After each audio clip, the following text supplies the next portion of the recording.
सुप्रभात प्रिय विद्यार्थियों। कक्षा 6 हिंदी विषय में आप सभी का स्वागत है। बेटा, हमने हमारी पाठ्य पुस्तक मेधा का पाठ 4 वायु और जीवन पूरा पढ़ लिया है तथा समझ लिया है। इस पाठ में हमने समझा कि पौधारोपण हमारे जीवन के लिए अत्यंत आवश्यक है। पेड़ पौधों से हमें वायु मिलती है, ऑक्सीजन गैस मिलती है, जो कि हमारी प्राणवायु है। इसी से हमारा जीवन है और हम जीवित हैं। पर्यावरण प्रदूषण को रोकने के लिए हमें क्या उपाय करने होंगे, ये सारी चीज़ें हमने इस पाठ में पढ़ी और जानी। अब बारी आती है बेटा प्रश्नोत्तर की। पहले हम मौखिक प्रश्न करेंगे और अपनी कॉपी में जब आप प्रश्नोत्तर लिखेंगे ना, तो उसके पहले हमेशा की तरह सबसे पहले शब्दार्थ, श्रुतलेख के शब्द और फिर हम प्रश्नोत्तर करेंगे। ठीक है बेटा। मौखिक प्रश्न है क वाला, हमें वायु न मिले तो क्या होगा? इसका उत्तर है वायु न मिलने पर हम क्षण भर भी जीवित नहीं रह सकते हैं। प्रश्न ख है, हमें स्वस्थ रहने के लिए कैसी वायु चाहिए? उत्तर है इसका, हमें स्वस्थ रहने के लिए शुद्ध वायु चाहिए। ग प्रश्न है, वायु प्रदूषण रोकने के लिए सबसे अच्छा उपाय क्या है?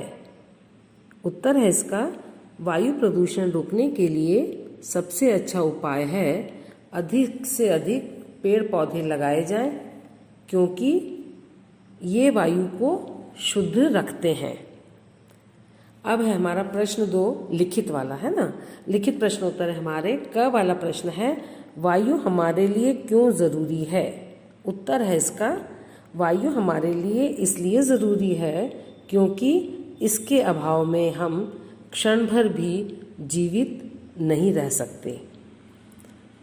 ख प्रश्न है, सांस लेने के लिए हम वायुमंडल से कौन सी गैस ग्रहण करते हैं?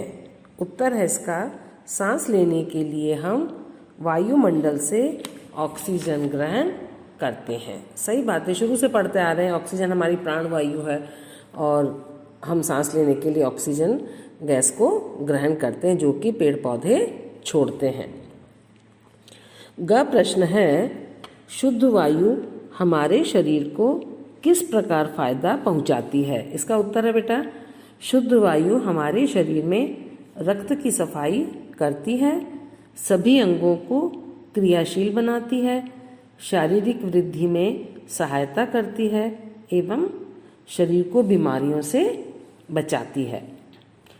अगला प्रश्न है घ वाला, जब अंगीठी में कोयला नहीं जलता तब पंखे से हवा दी जाती है, ऐसा क्यों? इसका जवाब है, जब अंगीठी में कोयला नहीं जलता तब पंखे से हवा दी जाती है, क्योंकि ऐसा करने से कोयले को ऑक्सीजन अधिक मात्रा में प्राप्त होती है। ऑक्सीजन मिलने पर अंगीठी जलने लगती है ना। अब अंग प्रश्न है बेटा, कार्बन डाइऑक्साइड की अधिकता से क्या क्या परेशानियां हो सकती हैं? इसका उत्तर है, कार्बन डाइऑक्साइड की अधिकता से चक्कर आना, दम घुटना, जी मिचलाना, उल्टियां आदि अनेक प्रकार की परेशानियां हो सकती हैं। अगला प्रश्न है च, वायु कब प्रदूषित हो जाती है?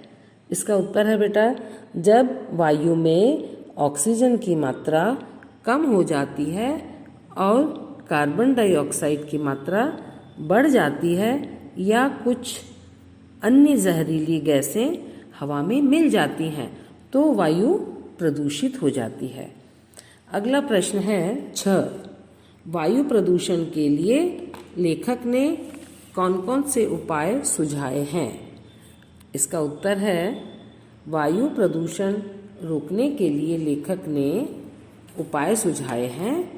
कारखानों को शहरों से काफ़ी दूर खोला जाना चाहिए तथा इनकी चिमनियों को अधिक ऊंचा बनाना चाहिए। कारखानों के दूषित अवशिष्ट पदार्थों माने वेस्ट मटेरियल जो है, अवशिष्ट पदार्थों को रासायनिक क्रियाओं द्वारा शुद्ध करके अन्य उपयोग में लाया जा सकता है। रिसाइकिल करके हम उसको सही कर सकते हैं। कुछ दूषित पदार्थों को कारखानों में फिल्टर लगाकर शुद्ध किया जा सकता है। तो ये बेटा हमारे प्रश्नोत्तर पूरे हो गए हैं। इनको आपको फेयर कॉपी में लिखना है और हमें पर्सनली आपको सेंड करना है। इसके अलावा बेटा आपको 2 या 3 प्रश्न अपनी पसंद के बनाने हैं, अतिरिक्त प्रश्न, और उनके उत्तर भी लिखने हैं, है ना। अब इसके बाद प्रश्न 3 में जो है, इन पंक्तियों का अर्थ स्पष्ट कीजिए। तो ये बेटा आपको खुद को सोचना है और लिखना है ना। तो वायु प्रदूषण रोकने के लिए कारखानों को शहरों से काफ़ी दूर खोला जाना चाहिए तथा इनकी चिमनियों को अधिक ऊंचा बनाना चाहिए। तो ये आप अपने दिमाग में सोचेंगे कि इस पंक्ति में क्या चीज़ कही गई है और ये सब करने से हमें क्या फ़ायदा होगा और हम इसको कैसे कर सकते हैं, है ना। ख है, मनुष्य ही नहीं पेड़ पौधे भी सजीव हैं, वे भी हमारे समान ही सांस लेते हैं। तो पेड़ पौधों के बारे में भी आपने समझा है, साइंस में भी पढ़ा है, लिविंग नॉन लिविंग, है ना। तो हम इस चीज़ को अपने थॉट प्रोसेस के द्वारा, सोच प्रक्रिया के द्वारा लिख सकते हैं। तो ये आपको इसका अर्थ भी अपनी कॉपी में लिखना है। और इसके बाद है जीने की राह। जीने की राह में भी 2 चीज़ें हैं। अपनी पसंद की कोई सी भी एक चीज़ आप कॉपी में लिखेंगे जो आपको अच्छा लगता है। नंबर 1 पे है, जनसंख्या की निरंतर वृद्धि से क्या क्या परेशानियां आती हैं या आ सकती हैं। कल कारखानों की चिमनियों को काफ़ी ऊंचा बनाना क्यों ज़रूरी होता है। तो इस पाठ को पढ़ के थोड़ा सा अपन विचार करके इन चीज़ों के जवाब दे सकते हैं। तो ये बेटा चीज़ें हम आपको नहीं लिखवाएंगे, आपको खुद लिखनी है ना। गलतियों से डरना नहीं, लेकिन आपको इनके जवाब लिखना है। और जीने की राह में से कोई सी भी एक चीज़ आप लिख सकते हैं, कोई दिक्कत नहीं। जो आपको पसंद है वो आप लिखेंगे।